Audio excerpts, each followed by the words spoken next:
¿Qué tal, amigas, amigos? ¿Cómo están? Sean ustedes bienvenidos a su canal Tenebris, su canal de terror y misterio. Estamos en una nueva entrega de Tutankamón, en la segunda parte ya. Y pues el día de hoy vamos a tratar varios temas que se nos quedaron de pronto un poquito detrás en la primera entrega, pero no sin antes darle la bienvenida a mis co-hosts de esta noche, Fabricio y Eli. Bienvenidos. Buenas noches a todos, chicos, para todas las personas que nos siguen. Estamos felices de poder estar una vez más con ustedes. Ahora sí te toca, Fabricio. Hey, muy buenas noches, mi gente, mi linda gente, por visitar este lindo canal que es Tenebris, tu canal de misterio y terror. Gracias, Eli, gracias, Bori, por esa linda bienvenida. Y como siempre te digo, apóyanos con tu like y comparte, que eso nos sirve mucho para seguir avanzando y hablar muchos temas aquí en nuestro canal. Pero vamos como dijo Boris, a hacer nuestra segunda entrega sobre Tutankamón, el faraón niño, como era más llamado, ¿no? Y su gran misterio sobre la famosa maldición que existe, ¿no? Vamos a hablar también como se venía hablando el capítulo anterior, que era los incestos que hubo entre familias y por qué se dio, cómo se dio. Primerito fue si Eli me recuerda, ¿cómo se llamaba el papá de Tutankamón? Aketanón. Akekanón. Akenatón, perdón. Eh, Akenatón. ya. Yo tampoco Bueno, podía ahí pronunciar. medio trabalengua, pero ahí vamos, ahí vamos. Pero entonces, ya, desde esa generación, le dijo a los hijos que no se puede mezclar con lo demás la demás gente, que la realeza no se podía mezclar. Entonces, ¿qué hizo él? Hizo un círculo solo entre familia, donde se comenzaron a casarse entre familia, abuelos con nietas, madres con hijos, tíos con sobrinas, hermanos, hermanas. O sea, se venía generando y dañando el gen, se podría decir, de la familia, donde cada niño que nacía con una malformación. Y Tutankamón tuvo algunos problemas en su salud y por eso murió a una edad muy joven, que era los 19 años, Boris. Claro, de pronto nosotros vemos esto, Fabricio, Eli, que se replica bastante, no solo en la cultura egipcia, esto se replica bastante también en todos aquellos que de cierta manera buscan un linaje real.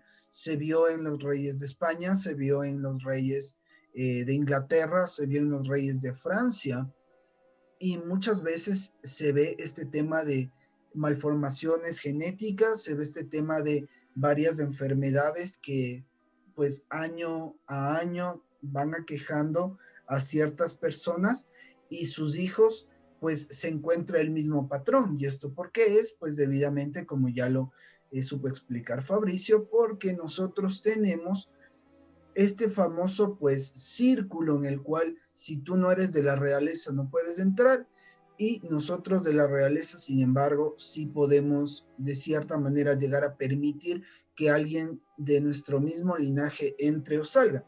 ¿Cuál es el punto que nosotros tenemos ahí? Se encuentra también esto lamentablemente, pues digo lamentablemente porque no es algo que yo comparto al 100%, al menos las prácticas que muchas veces se tiene en este ámbito, que es la crianza de perros con pedigrí. Para que el pedigrí se mantenga, muchos de los perritos debieron haber estado con sus hermanas, debieron haber estado con sus primas, debieron haber estado con sus madres inclusive, y por este tema es que se ven muchas veces patrones donde en una línea del pedigrí se encontró de pronto que a los 13 años, 14 años de vida del perrito, pues que ya es una vida bastante madura, a los 14 años es donde se empiezan a ver de pronto fallas en el oído del perrito, en la visión del perrito, en el olfato del perrito, llegan a desconocer a los dueños y de pronto toda esa línea de pedigrí repite el mismo patrón. Entonces es lo mismo que nos está comentando Fabricio. Ahora también tenemos otra situación. Lo que nosotros tenemos en esta situación es que no era que se pretendía hacer un círculo pues desde la época de Akenatón, sino este círculo ya venía existiendo y este círculo ha existido, y lo podemos ver inclusive con la corona inglesa, lo podemos ver con la corona de España, que este círculo es bastante cerrado y pretende ser bastante cerrado porque de otra manera no se podría mantener como ellos lo llaman, un linaje adecuado. Entonces, para no malversar el linaje, lo que hacen ellos muchas de las veces se refugian pues en el tema de poder tener de cierta manera eh, una consecución adecuada de sus genes que les permita de igual manera, tanto social, cultural, políticamente, económicamente, que es lo principal, mantener el estatus que ellos llevan. Entonces, es este tema principalmente, Eli, y nosotros tenemos de cierta manera ya un mal indicio en la línea sucesoria de Akenatón porque ya se ven varias malformaciones. Sí, o sea, de hecho, esta situación es medio compleja porque por ese mismo asunto de la mezcla de los genes y todo, Tutankamón tendía a ser bastante débil y él tenía problemas muy fuertes en los huesos, tenía deformidades. Entonces, es como jugar a ser Dios, querer tener ese linaje puro que tú dices, ¿no? Que al final del día genéticamente termina afectando a tus sucesores. Supongo que también por eso debe ser este asunto de los hijos muertos de Tutankamón, porque ellos llegan a nacer supuestamente, pero ya muertos. Entonces, tal vez por el lado genético puede ser que venían con algún tipo ya de deficiencias, puede ser cardíacas o algún tipo ya de deficiencia muy grande y fallecieron antes de nacer. Por eso cuando abren este sepulcro, podría ser de Tutankamón, encuentran dos cofres pequeños que está en la historia que son los hijos de él que nacieron muertos. Que esto te explico, muy probablemente puede ser por este asunto genético. Porque así como tú dices, ¿no? Los perritos les mezclan para tener un mejor linaje y todo, pero eso a la larga va causando malformaciones y no son visibles interiormente. Entonces puede, yo qué sé, fallarte un riñón, un hígado, ese tipo de cosas, que al final desató en la muerte de los niños de Tutankamón, porque él no tuvo descendencia al final del Claro, Fabricio. pero no vayamos también tan lejos porque como la gente ya sabe, nosotros somos de aquí de Ecuador, tanto de Quito como Guayaquil, como son mis compañeros. Hay ciudades, pueblos pequeños donde sí existe y creo que, obviamente, ya es muy raro, pero sí creo que en la actualidad todavía se sigue dando ese tipo de situación, pero no gente de la realeza, no son gente de la realeza, sino que hay gente de pueblo que todavía que viven muy alejados de las ciudades donde todavía se sigue dando ese tipo de situación, Boris. Mira, el punto es que nosotros tenemos estas comunidades, llamémosle urbanos-rurales, ¿correcto? Entonces, en estas comunidades urbanos-rurales se dan este tipo de prácticas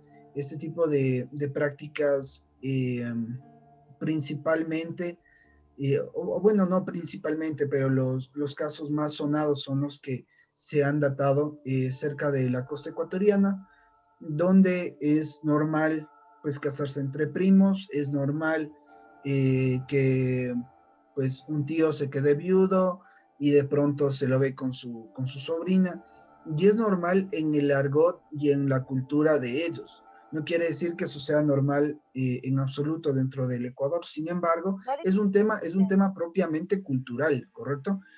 sí, pero Entonces, disculpa que te corte, Boris. Ahí hay un asunto, o sea, para que tú le continúes. Toma en cuenta, Fabri, que esta situación de los incestos, si tú miras en la costa, hay mucha deformación genética. Hay niños, o sea, incluso hay cosas documentadas de la costa en donde realmente hay deformaciones muy graves genéticamente. Y es por esa mezcla de sangre. Sigue, Boris. claro, Eli, y más allá que, bueno, más allá de la sangre, que es lo que nosotros pues coloquialmente llamaríamos a, pues tú eres mi hermano, eres mi sangre, ¿correcto? Tú eres mi primo, pues eres mi primo muy Manejan cercano, eres mi sangre. la primera línea genética. Exacto, entonces la primera línea de consanguinidad, en efecto. Entonces, el tema es que nosotros hemos presenciado como país varios casos de malformaciones genéticas, como bien lo comenta Eli, pero entendamos que ahí se da por un tema cultural, no se da por un tema de elitista, no se da por un tema social, no se da por un tema tampoco político, sino simplemente es un tema cultural. Ahora, en el caso de Tutankamón, y avanzando un poco en el tema, también recordemos que nosotros tenemos este, podríamos decir, este círculo, esta sociedad de la élite egipcia que no permite, realmente son ellos quienes no permiten que se dé de cierta manera pues un acceso a algo más. Y el acceso a algo más no es otra cosa sino el acceso a poder de pronto expandir esa línea con, como tú lo mencionaste, con el pueblo. Ahora bien, entrando un poco en materia con respecto a los temas que se nos quedaron fuera dentro de lo que fue el primer capítulo, la primera entrega de la maldición de Tutankamón, juega un papel bastante importante el escritor Arthur Conan Doyle. ¿Por qué? Porque resulta que Arthur Conan Doyle, pese a que él crea, pues podríamos decir, laureado personaje ficticio, que es el investigador privado Sherlock Holmes, pues resulta que él sí era un creyente, él era un firme creyente del esoterismo. Entonces, de hecho, por eso nosotros podemos, y contrastando la información, por eso nosotros podemos encontrar varias historias que se han llevado a cabo en lugares míticos como pues las pirámides, contra personajes míticos como una momia, como vampiros, como condes, Dráculas y demás, de la mano del investigador pues ficticio que es Sherlock Holmes. Entonces Sir Arthur Conan Doyle, él sale pues podríamos decir, con ese ímpetu, y es bastante peculiar porque en aquella época me estoy refiriendo propiamente a la época en la que ya fallece lamentablemente, no podemos decir que es una edad avanzada, fallecía a los 56 años, el conde quinto de Carnarvon, que pues lleva por nombre George Herbert, fallece y todos aducen que es la maldición de Tutankamón. Todos aducen que es la maldición de Tutankamón. Entonces, ¿qué es lo que sucede? Pues lo que sucede es que lamentablemente eh, entre todo este rebulicio fue lamentablemente una pesca a río revuelto. Sale Sir Arthur Conan Doyle, que es una persona muy conocida por sus obras literarias, y dice, no, esto no fue una coincidencia, y lo que dio eco a nivel mundial realmente fue él, fueron sus declaraciones, dado que él comenta que hay un mal elemental que se guardaba en el sepulcro y que se había vengado de las personas que tuvieron que ver con la profanación. Lo cito, dice, se siente que este mal elemental se está vengando de sus profanadores. Así la maldición de la momia es real. Entonces, con esto, yo lo que quiero decir es que de pronto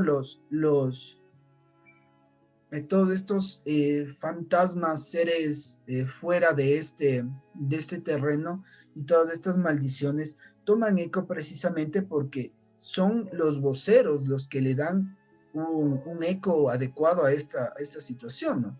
Entonces nosotros tenemos no dos ni tres, tenemos varias ocasiones en las que han sido, considero yo, los voceros, los actores primordiales de que una historia pase pues a los libros de la misma, ¿no? O un rumor pase a categoría de historia y después a categoría de hecho. Entonces tenemos esta situación dentro de la cual, sin desmerecer pues, autor Arthur Conan Doyle. Sin embargo, como bien lo manifestaba Fabricio en la primera entrega, ese no es un dato fáctico, eso no es algo que esté apoyado en hechos. Eso es la creencia de una persona popular de la época que está haciendo eco dentro de lo que se conoce como la maldición del faraón, la maldición de Tutankamón. Ahora bien, Eli, me gustaría que también revisemos, porque lo dije en la primera entrega y lo sostengo, este es un hecho con demasiadas singularidades, es un hecho con demasiadas particularidades, demasiados casos que no necesariamente son o juegan dentro del papel de lo que nosotros consideramos habitual.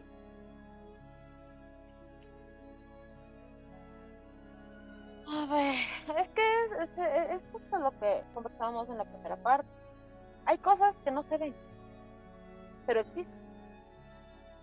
Entonces, por ejemplo, es esto de la maldición. Dicen que hay una maldición, no se la ve, pero puede estar ahí. Es lo que en algún punto nosotros pensamos. Puede ser como el aire. El aire está ahí, pero tú no lo ves. Y bueno, en cierta parte, no, como tú dices, no es el único, y como Fabricio también dijo, este no es el único egipcio que han sacado de su sepulcro. Hay muchos faraones que han salido. Y como tú dices, todos tienen una maldición. Y extrañamente la gente que está cerca de estas personas que son sacadas, bueno, de estos seres que ya están en el otro lado, pero son sacados, es increíblemente que la gente de su alrededor fallece. Y no necesariamente con una bacteria.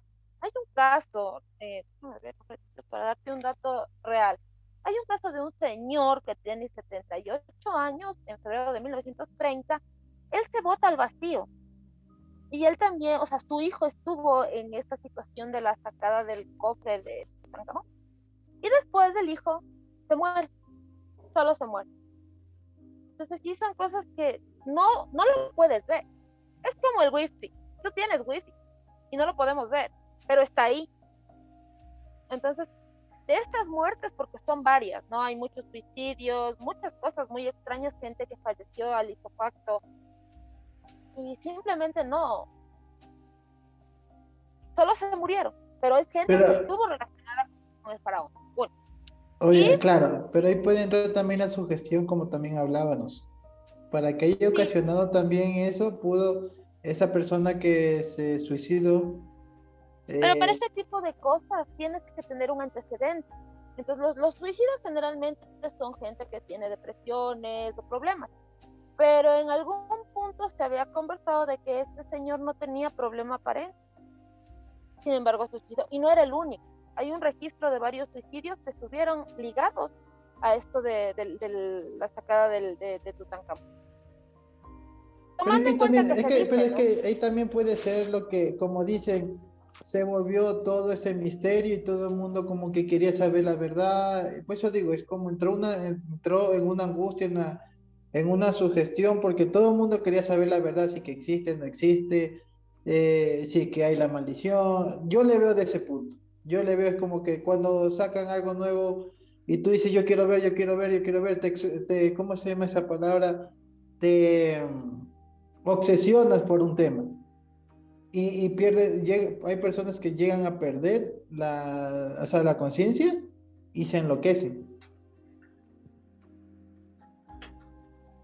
Claro, mira, Eh, Fabricio, sí, puede ser, respondiendo, pero para claro, esto también, claro, mira, respondiendo a este tema, pues sí, se puede dar el tema de una obsesión, se puede dar una sugestión, se puede dar, podríamos nosotros hablar de un montón de cosas, un montón de sucesos, hallazgos, donde pues aquella persona simplemente estaba sin hacer nada, pues esperando, tal vez le aquejaba alguna enfermedad rara que no se había encontrado en aquel entonces.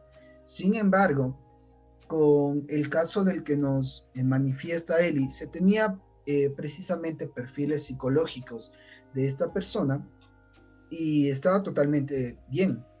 Entonces, primero, ¿qué fue lo que lo llevó a suicidarse? Pues puede ser muchas razones, pero la muerte inexplicable de su hijo siendo que no está, o sea, no estaba en una edad avanzada, probablemente estaría cerca de sus 45, 46 años como mucho. Es lo que realmente causa intriga, porque pues si ya su padre se ha muerto, de pronto podemos decir sí, también eh, de pronto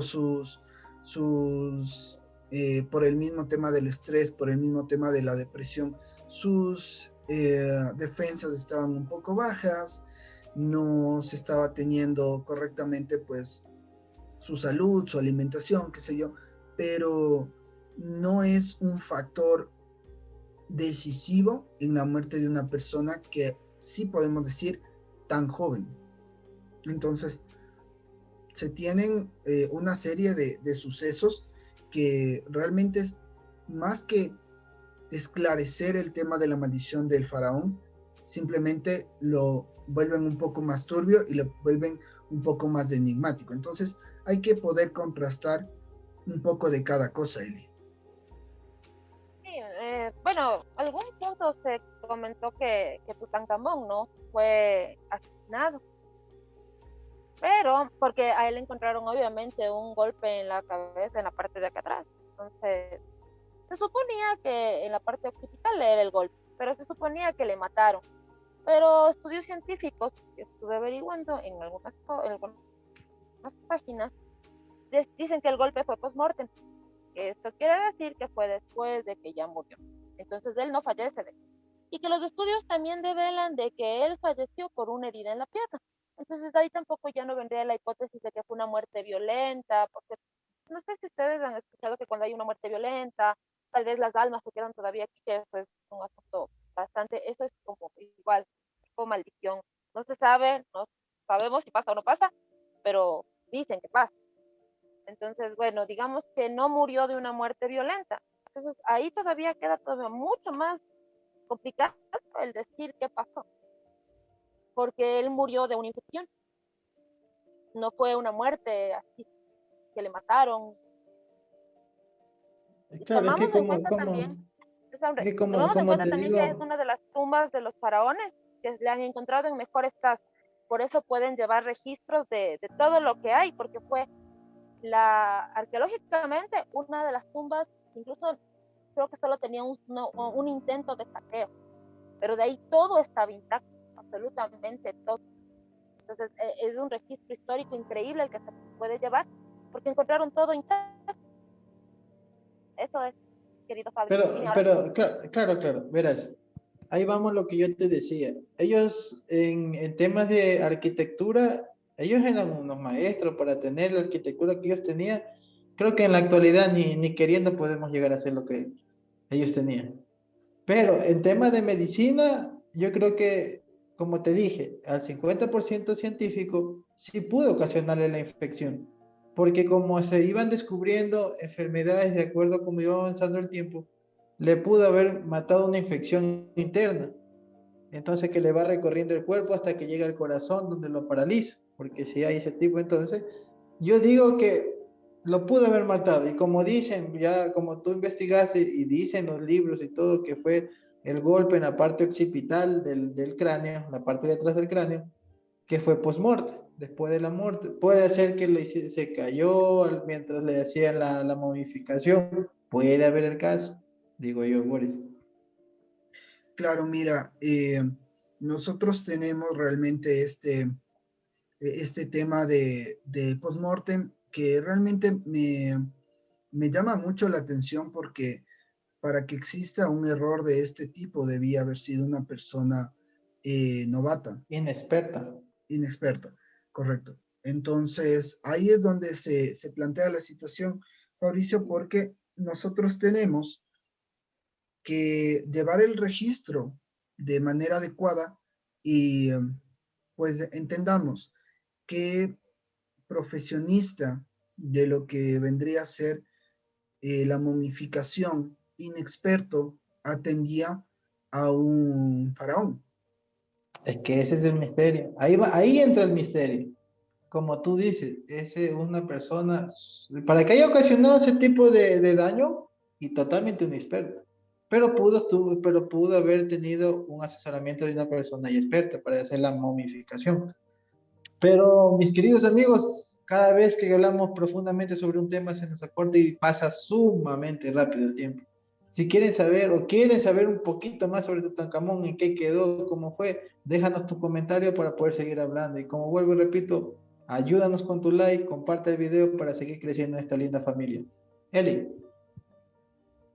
Siempre es un gusto estar con ustedes y con la gente que nos está siguiendo. Apóyennos igual con los likes. Nosotros estamos felices de que estén siempre con nosotros. Y pues sí, tenemos que investigar mucho porque nunca nadie sabe lo suficiente. Siempre, todos los días aprendemos algo. Bori. Totalmente de acuerdo, Eli, Fabricio. Pues como tú lo manifiestas, siempre el tiempo nos juega en contra cuando estamos con temas tan importantes, tan relevantes y tan enigmáticos como este, ¿correcto? Entonces, recordarles a todas las personas que están del otro lado de la pantalla que siempre vibren positivamente. También recordarles que la pregunta más enigmática de toda la historia es aquella que todavía no se ha hecho. Nos vemos en la siguiente entrega de Tenebris. Hasta la próxima.